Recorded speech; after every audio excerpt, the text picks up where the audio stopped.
నమస్కారం అప్టేక్ జాబ్స్కి స్వాగతం. ఇవాళ మనం చర్చించుకోబోతున్న కరెంట్ అఫైర్ భూమి యొక్క స్పిన్. భూమి తన చుట్టూ తాను తిరుగుతూ సూర్యుడు చుట్టూ తిరుగుతూ ఉంటుంది. సూర్యుడి చుట్టూ తిరిగేదాన్ని మనం రెవల్యూషన్ అంటాము. అలా ఒక రెవల్యూషన్ కంప్లీట్ చేయడానికి ఎర్త్కి 365 1/4 డేస్ పడుతుంది. ఆ పావు ఏదైతే ఎక్స్ట్రా మిగిలిపోతుందో మనం 4 సంవత్సరాలకి యాడ్ చేసి లీప్ ఇయర్లో ఒక రోజున ఎక్స్ట్రా యాడ్ చేసుకుంటున్నాం. అలా ఇక్కడ మనం గమనిస్తే ఎర్త్ తన చుట్టూ తాను తిరగడాన్ని మనం రొటేషన్ అంటాం. సో ఒక రొటేషన్ని ఫినిష్ చేయడానికి ఎర్త్కి 24 గంటలు పడుతుంది. 24 గంటలు అంటే చాలామంది టైం ప్రకారం ఏమనుకుంటారు, 23 గంటల 59 నిమిషాల 60 సెకండ్లు అని అనుకుంటారు. 60వ సెకండ్ వస్తే మినిట్ మారిపోతుంది. సో 00 వచ్చేస్తుంది. సో 23 hours 59 minutes 59 seconds వరకు ఉంటుంది. మరి అలాంటిది ఇప్పుడు ఎర్త్ రీసెంట్గా తన యొక్క వేగాన్ని మార్చుకుంది. ఇంతకీ వేగాన్ని మార్చుకుంది అన్నప్పుడు వేగం పెంచుకుందా తగ్గించుకుందా, దానికి సంబంధించి మనం ఎటువంటి మార్పులు చేసుకోవాల్సి వస్తుంది, దీనికి సంబంధించి సైంటిఫిక్గా ఏమైనా రీజన్స్ ఉన్నాయి, ఇవన్నీ కూడా మనం ఈ వీడియోలో తెలుసుకుందాం. ఇంతకీ సందర్భం ఏంటి, what is the context of discussing about earth's spin or earth's rotation. July 29న భూమి తన 24 గంటల భ్రమణం కంటే 1.59 మిల్లీ సెకండ్ల తక్కువ సమయంలోనే పూర్తి స్పిన్ను పూర్తి చేయడంతో అతి తక్కువ రోజు రికార్డును బద్దలు కొట్టింది. ఇక్కడ మీరు జాగ్రత్తగా గమనించాల్సింది ఏంటంటే 24 hours పడుతుంది, కానీ 24 hours నార్మల్గా ఏదైతే స్పీడ్ ఉంటుందో దానికన్నా 1.59 మిల్లీ సెకండ్స్ ముందే రొటేషన్ ఫినిష్ చేసేసింది. దీన్ని బట్టి ఏమని తెలుస్తుంది మనకి, ఎర్త్ రొటేషన్ స్పీడ్ పెరిగింది కాబట్టి రొటేషన్ పరంగా తొందరగా ఫినిష్ చేసేసింది. సో ఇప్పుడు దీనివల్ల ఒకవేళ ఇలానే స్పీడ్ పెరుగుతూ ఉంటే ఫ్యూచర్లో మనం ఎదుర్కోవాల్సిన ప్రాబ్లమ్స్ ఏంటి, వాటికి సంబంధించిన సైంటిఫిక్ థింగ్స్ ఏంటి, అవన్నీ ఇప్పుడు మనం డిస్కస్ చేద్దాం. బిఫోర్ గోయింగ్ ఫర్దర్ ఒకసారి చిత్రపటాన్ని గమనించండి. మనకేం తెలుస్తుంది, ఎర్త్ రొటేట్ అయ్యే యాక్సిస్, అలానే ఆ యాక్సిస్ ఏ విధంగా అయితే టిల్ట్ అయిందో అది మనకు తెలుస్తుంది.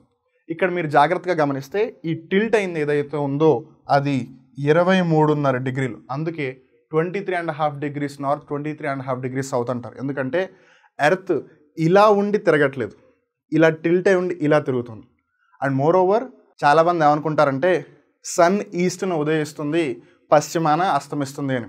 నో, భూమి వెస్ట్ నుంచి ఈస్ట్ వైపుకి తిరుగుతోంది కాబట్టి సన్ ఈస్ట్ నుంచి వెస్ట్ వైపుకి వస్తున్నట్టు మనకు కనిపిస్తుంది. ఎందుకంటే సన్ అక్కడే ఉన్నాడు, భూమి తిరుగుతోంది. సో ఈ విషయాన్ని జాగ్రత్తగా గుర్తుపెట్టుకోండి. పిల్లలకి వీలైతే అర్థమయ్యేలా చెప్పండి. It's not the sun which is rising in the east, it is actually the earth which is moving from west to east అని. Now what is the background of this particular topic. ఇటీవల భూమి తన భ్రమణ వేగాన్ని పెంచుతోంది. So తన rotation speed ఏదైతే ఉందో అది మెల్లిమెల్లిగా పెరుగుతోంది. ఇక్కడ మీరు జాగ్రత్తగా గమనిస్తే కొన్ని కాన్ఫ్లిక్టింగ్ పాయింట్స్ కూడా ఉంటాయి. ఏంటంటే చైనాలో రీసెంట్గా ఒక డ్యామ్ని కట్టారు. ఆ డ్యామ్ ఎర్త్ యొక్క రొటేషన్ స్పీడ్ని తగ్గించింది అని. ఈవెన్ ఇన్ జనరల్గా మీరు గమనించిన గడిచిన 30-40 సంవత్సరాల్లో ఎర్త్ రొటేషన్ స్పీడ్ యాక్చువల్గా తగ్గింది. కాకపోతే కొన్ని కారణాల వల్ల అది మళ్ళీ పెరుగుతూ కూడా ఉంది. సో ఇట్స్ లైక్ స్లో అవుతూ ఉంది, పెరుగుతుంది. సో ఆ చేంజెస్ అవుతూ ఉన్నాయి అన్నమాట. 2020లో భూమి 1960 నుండి ఇప్పటి వరకు నమోదు చేయని అతి తక్కువ నెలను చూసింది. అంటే 2020లో అది రికార్డ్ అయింది. ఆ విధంగా ఆ సంవత్సరం జూలై 19న అన్నిటికంటే తక్కువ సమయం కొలవబడింది. ఇందాక మనం తెలుసుకున్నాం, చాలా తక్కువ టైంలోనే 24 గంటలు రొటేషన్ పూర్తి చేసేసింది, 24 గంటలు కాకుండానే అని. సో ఇలా 2020లో కూడా ఒకసారి అయింది. ఇది సాధారణ 24 రోజుల కంటే 1.47 మిల్లీ సెకండ్లు తక్కువ. 2020లో రిజిస్టర్ అయిందేమో 1.47 మిల్లీ సెకండ్స్. మొన్న రీసెంట్గా జూలై 29 ఏదైతే ఉందో అది 1.59 మిల్లీ సెకండ్స్. అంటే ఈ రికార్డ్ని అది బద్దలు కొట్టేసింది. మరి ఈ వేగం పెరగడానికి గల కారణాలు ఏంటి అని మనం గమనిస్తే భూమి యొక్క విభిన్న స్పిన్ వేగానికి కారణం ఇప్పటికీ తెలియదు. దట్స్ క్వైట్ స్ట్రేంజ్ అని చెప్పాలి. బికాజ్ రొటేషన్ స్పీడ్ తక్కువైంది అని అంటే చైనాలో కట్టిన డ్యామ్ వల్ల లేదా ఏదో కారణాలు చెప్పచ్చు. But all of a sudden ఉన్నట్టుండేది 2020లో స్పీడ్ పెరిగింది, మళ్ళీ ఇప్పుడు 2022లో స్పీడ్ పెరుగుతోంది. సో దీనికి గల కారణాలు ఇంకా స్పెసిఫిక్గా ఏమీ తెలియదు. కానీ ఇది భూకేంద్రం యొక్క లోపలి లేదా బయటి పొరలలో, అలానే మహాసముద్రాలు అంటే ఓషన్స్, ఆటుపోట్లు లేదా వాతావరణంలో కూడా మార్పుల ప్రక్రియల వల్ల కావచ్చునని శాస్త్రవేత్తలు ఊహిస్తున్నారు. సో ఇంకా స్పెసిఫిక్గా లేదా ఎగ్జాక్ట్గా ఏం కారణం అని తెలియదు, కానీ వాళ్ళు అనుకుంటుంది ఏంటంటే ఎర్త్ యొక్క ఇంటీరియర్ మనం గమనిస్తే క్రస్ట్, కోర్, మ్యాంటిల్ అని ఇలా ఉంటాయి. క్రస్ట్ని భూపటలం అంటారు, మ్యాంటిల్ని భూప్రావరం అంటారు, కోర్ని భూకేంద్రం అంటారు. సో ఎస్పెషల్గా ఈ కోర్ ఏదైతే ఉందో ఈ కోర్లో జరుగుతున్న చేంజెస్ ఏవైతే ఉన్నాయో దానివల్ల ఎర్త్ స్పీడ్గా తిరుగుతుంది. అలానే వాతావరణంలో ఏవైతే మార్పులు జరుగుతున్నాయో లేదా ఓషన్స్ ఏ విధంగా అయితే మూవ్ అవుతున్నాయో వాటి వల్ల ఇదంతా జరుగుతోంది అని. బట్ ఈవెన్ దెన్ దానికి కంక్లూజివ్ ఎవిడెన్స్ లేదు.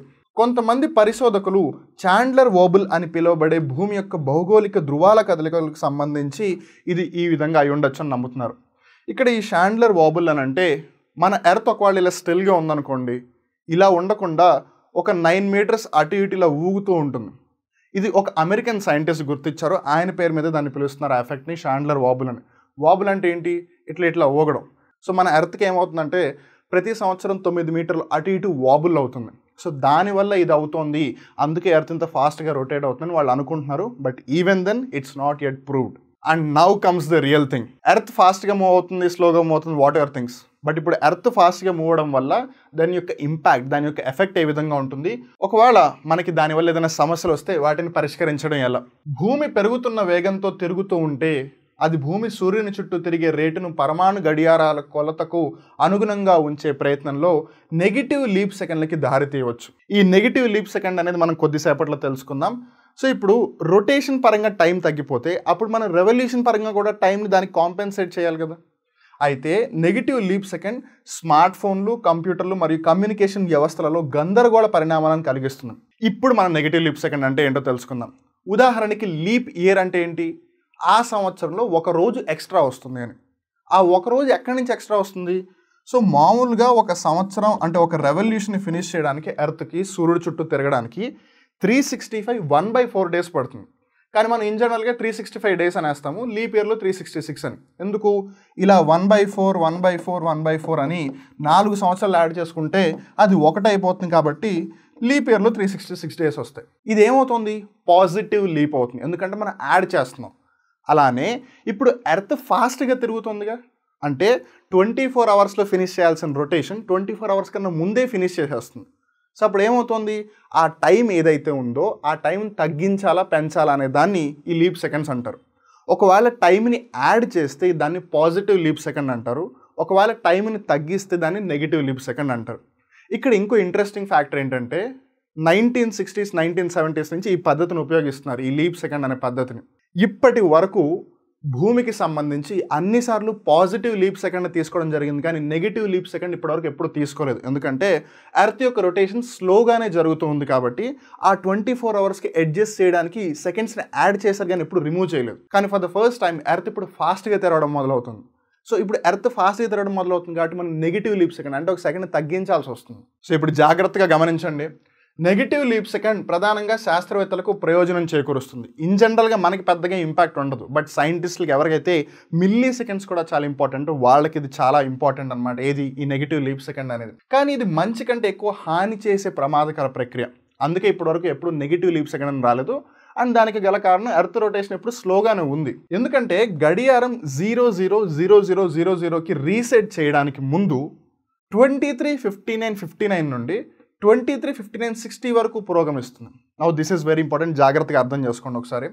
ప్రతికూల లీప్ సెకండ్ అంటే నెగిటివ్ లీప్ సెకండ్ ఒకవేళ సంభవిస్తే అప్పుడు గడియారం 23:59:58 నుండి 000కి మారుతుంది. సింపుల్గా చెప్పాలి అంటే మామూలుగా క్లాక్ టిక్ అయ్యేటప్పుడు మనం ఏం చేస్తాము, లేదా క్రికెట్ని ఎగ్జాంపుల్గా తీసుకోండి. ఒక ఓవర్లో ఎన్ని బంతులు ఉంటాయి?